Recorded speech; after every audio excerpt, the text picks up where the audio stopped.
Hi, my name is Irene Marshall, and I've been helping people get jobs for 22 years. I want to talk about confidentiality. There's a lot you can find online about how to keep confidentiality. If you're looking for work, don't what are you paying attention to on social media? Who are you telling about it? So there's a lot of things you need to do to keep your own job search confidential.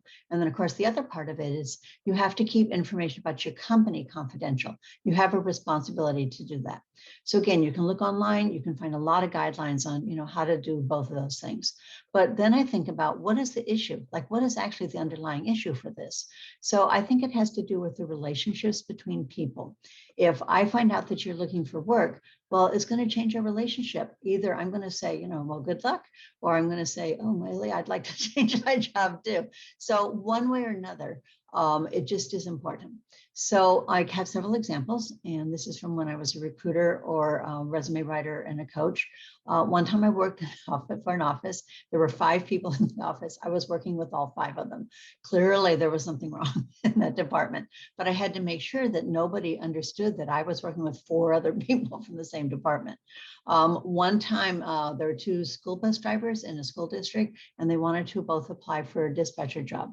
I had to make sure that person number 2 didn't realize that I knew about the job because of person number 1. Sometimes there's a situation where parents will pay for my services for an adult child.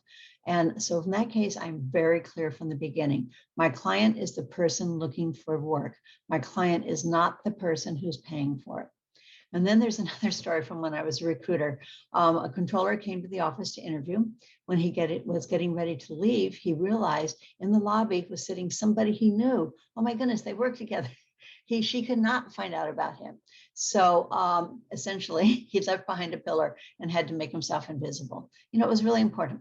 So these are the types of issues that I talk with people, both as a writer and as a coach. There's no charge for consultation. If you'd like to talk, the website is toolsfortransition.com.